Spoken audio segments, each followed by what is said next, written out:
Assalamualaikum warahmatullahi wabarakatuh.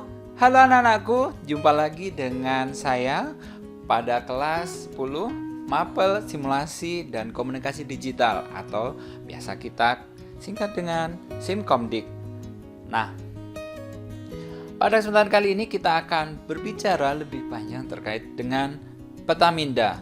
Tapi sebelum kita belajar terkait dengan Petaminda, saya ingin bertanya satu hal.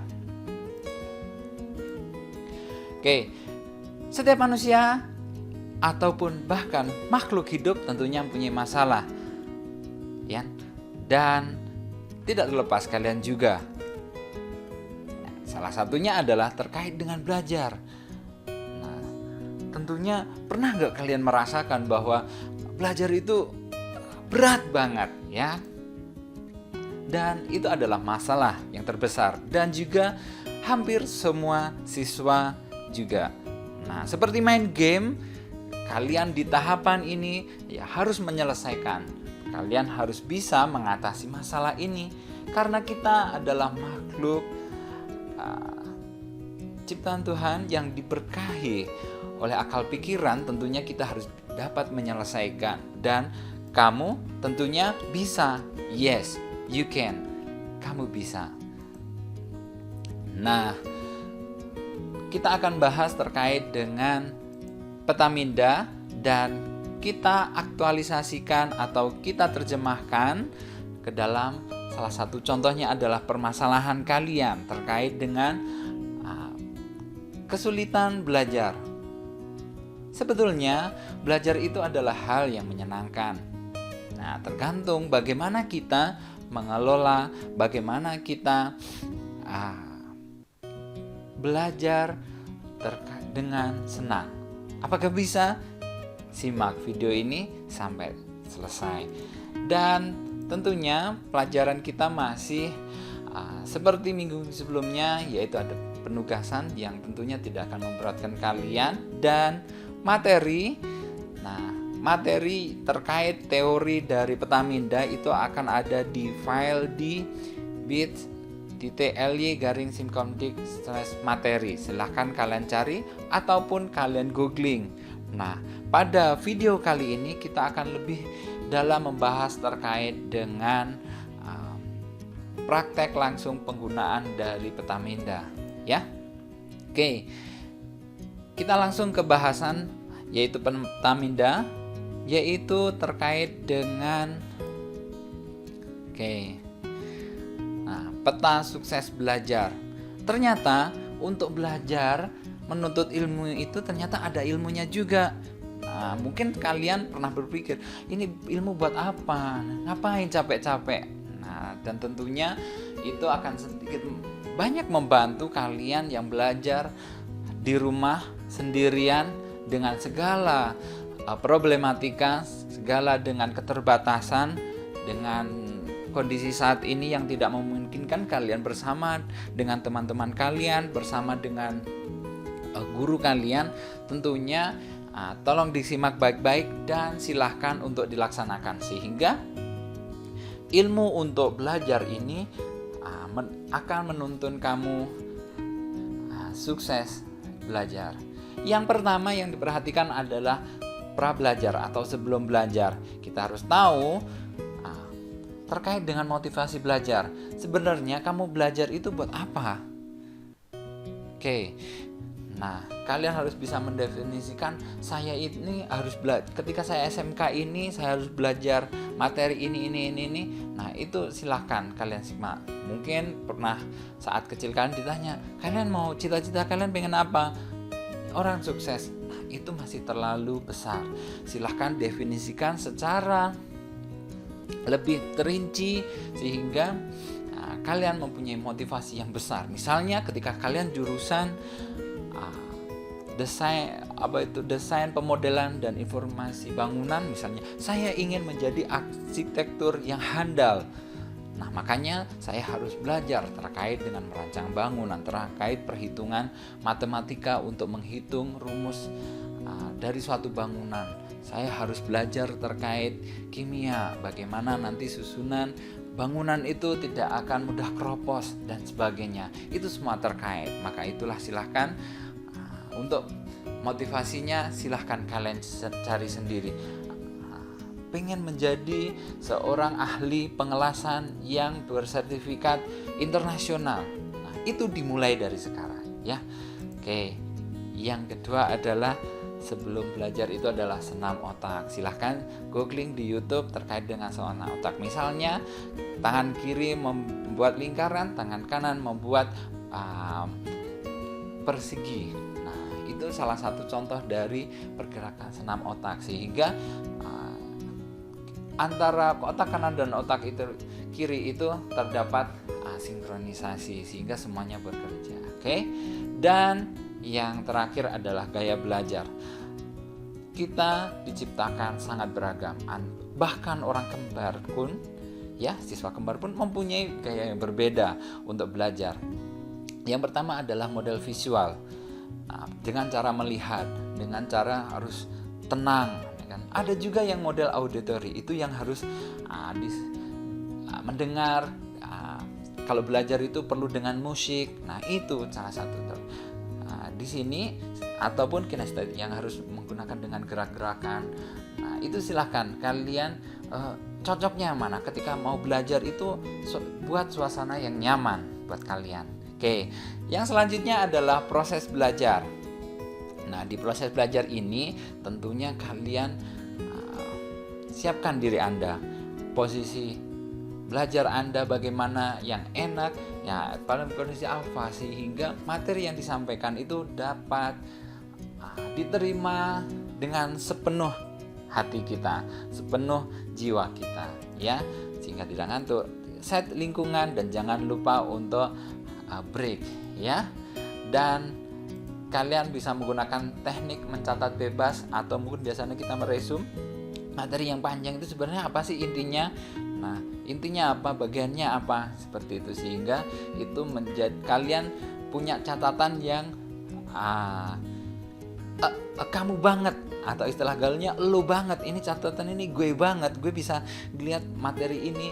Oh, misalnya ketika dulu saya misalnya pengelasan, oh ini cara pengelasan itu gini, posisinya gini, sudutnya berapa ini ya. Nah, itu silahkan kalian buat oret-oret, buat gambar seperti itu. Dan jangan lupa untuk selalu untuk berdoa di awal dan di akhir. Semoga ilmu yang kita dapat ini dapat kita simpan, dapat kita laksanakan, dapat kita amalkan, dan tentunya bermanfaat buat saya, buat kalian pribadi, buat semua orang yang ada di lingkungan kalian. Dan yang terakhir adalah pasca belajar.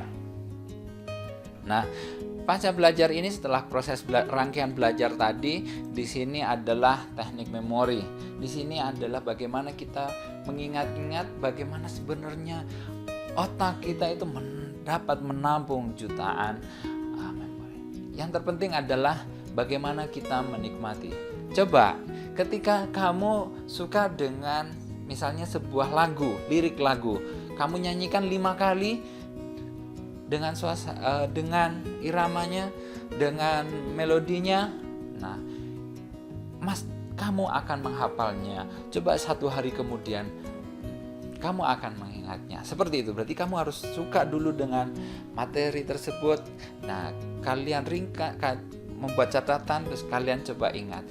Salah satu contohnya adalah dengan menggunakan singkatan atau akronim. Misalnya kalau saya dulu ketika belajar terkait dengan elektronika, biasanya dia guru untuk menghafalkan misalnya tentang hambatan resistor. Misalnya untuk mengetahui tingkat resistansinya, kita bisa menggunakan singkatan Hichomichiku Hibiniu, atau mungkin yang terbaru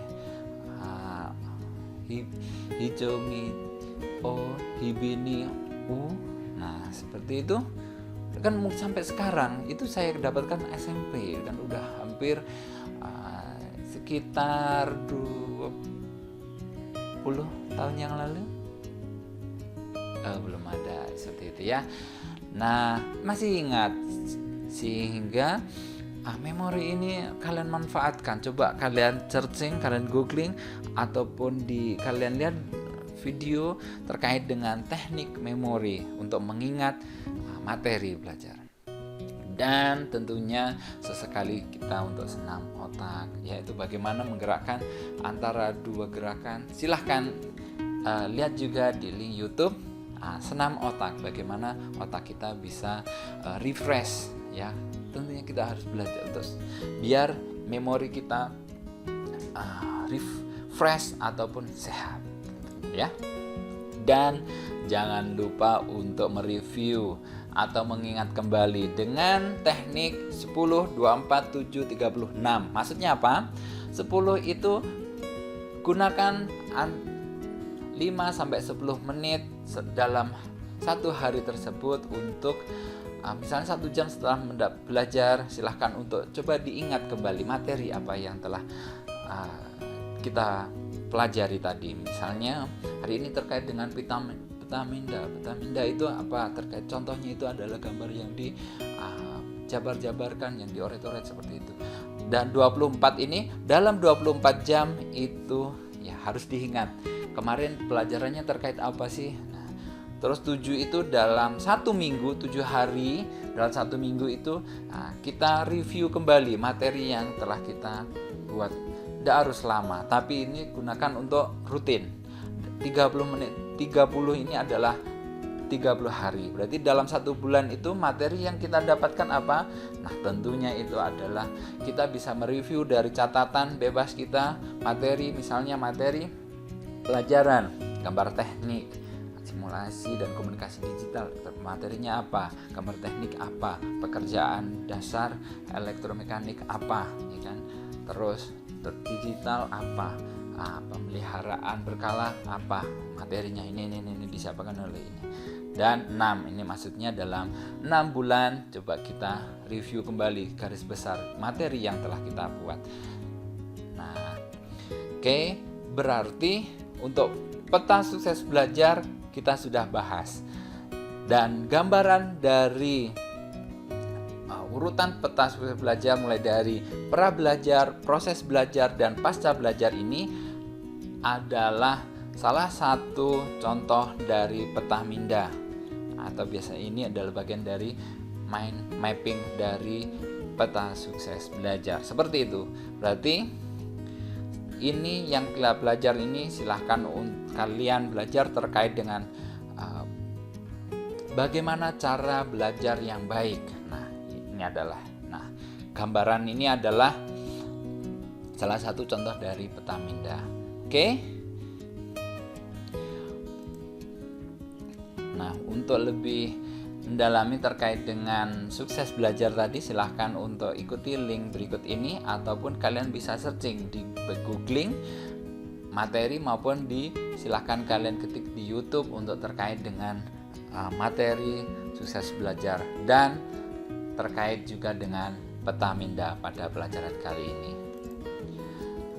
Mungkin pelajaran kita mapel simulasi dan komunikasi digital terkait dengan peta minda saya cukupkan. Semoga bermanfaat, dan jangan lupa untuk mengerjakan penugasan untuk kalian sehingga materi yang kita dapat ini dapat lebih kalian serap lebih dalam. Oke, dan gunakanlah ilmu untuk belajar yang telah Bapak sampaikan tadi. Akhir kata, wassalamualaikum warahmatullahi wabarakatuh. Terima kasih.